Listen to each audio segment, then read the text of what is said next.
everyone, welcome to my channel today. I'm Tara with Pieces of Tara Artistry. Thank you for joining me.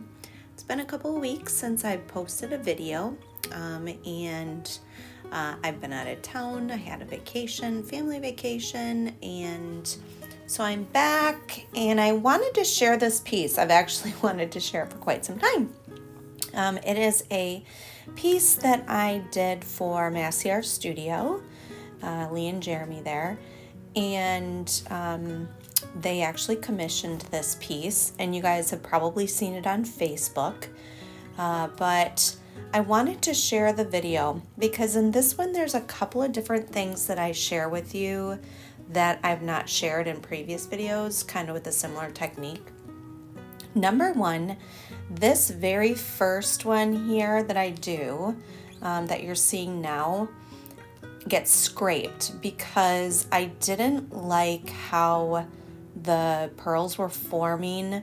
And the reason why I didn't like it is because I added satin enamel into the base coat on this one with the Obsidian. And I did not like how they kind of overtook it. This is actually my third piece that I did, because the first two, which I'll show you in a couple of minutes, it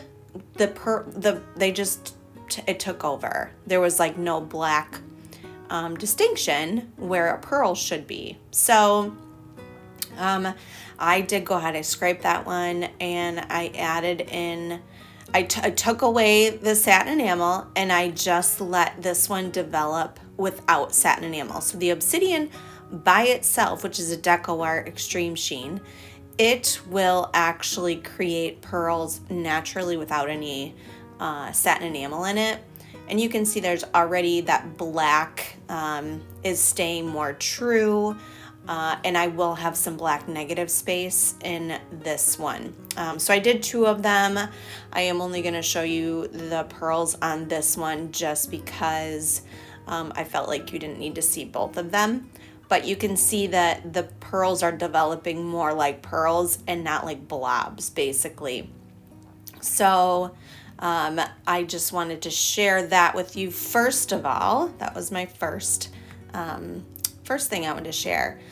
Secondly, in a second, you're gonna see what I do with my drips. A lot of people are concerned about the amount of paint that is poured off of the canvas in these type of pours, but you'll see this is what I do with every single pour.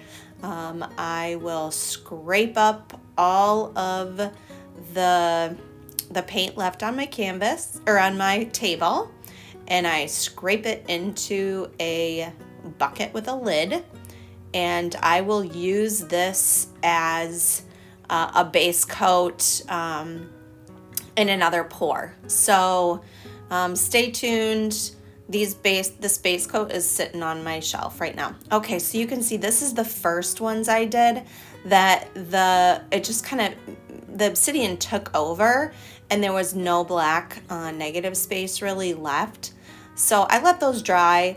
So this was the second set that I did, and you can see it's totally different. This is without the satin enamels in the base coat with the Obsidian, and I like it so much better because it gave me more to play with as far as what I want my texture. I still wanted there to be some negative black space showing. So here I have gone ahead, I've mixed up my mixture there.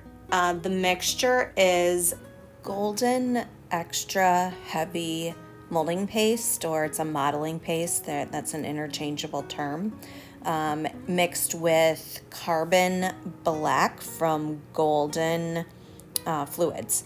So I mixed those two, and the reason I like that extra heavy molding paste is that it will hold the peaks of my little scales here better than even just a heavy or a regular modeling paste. So you can see I do show you how I pull the paste. I scrape both sides into a peak You can see it's kind of rounded on my palette knife there. And then I press down, pull back. So you don't push all the way down to the canvas, but you squeeze out a bit and then you pull back. So I usually will start on one end, and you'll see that I kind of go back and forth from my opposite ends a lot of times, because it kind of gives me a flow as to how I want the rest of the petals or the rest of the scales to lay. And so you see here, I will overlay them kind of in the middle. I don't get super precise about getting between each one. I just like them to be overlaid. So you can see I'm overlaying all of these scales in a way that is going to be visually pleasing. So here I'm just speeding it up, you guys, because otherwise we would be here all day. This piece took many hours. I did take some breaks. Here on this section here, I stopped where I did because I wanted my scales to meet in an organic way. So I kind of started coming from that other end, and I hadn't done them before where they met in like a middle section. So I wanted to just kind of see how it went. I think it went well, and I would do it again exactly the same. So here is the first piece, and now the second piece. This was a Diptych, and I use a chalk, little chalk marker I got at the Dollar Tree to mark out my outline of where I want my design, my texture design to be. I found that just regular chalk doesn't work as well unless it's a very soft chalk. The harder chalks that you get kind of on Amazon don't work as well, but I really love these chalk. It's not even a chalk marker. It's just a piece of chalk in a piece of plastic, basically, but it works really well, and yeah, I really like it. You get that at the Dollar Tree. So here is the first one. This is the wet results of the texture. So I let the base dry. Obviously, I mark out where I want the design to be. And then I go ahead and start laying my petals. See those pearls? Those obsidian pearls are really, really perfect in this one. I just love it. And then this is the other piece that I did. I did the two, also the wet results of the scales. Now with this extra heavy molding paste, it will dry matte. So I also like that look as well. So that's another reason why I use the extra heavy molding paste versus like an extra heavy gel gloss. So that's it for you guys. I will show you them here side by side. And then I did a couple of pieces here on vacation. Wanted to share with you. These are for sale, but there is no video on that. And again, guys, I am teaching this technique at the Fluid Art Experience in September. It's the 27th through the 29th. It is in Dallas, Texas. And there's a bunch of amazing teachers that are there as well, other classes you can take.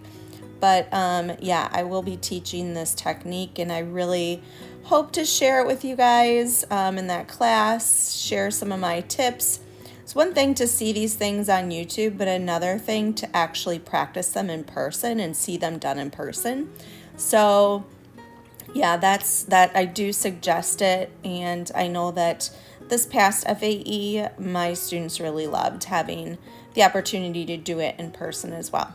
So thank you guys all for being here. I really appreciate you guys watching. And as always, please like, share, and subscribe to this channel if you want to see more videos like this. Thank you and have a great day.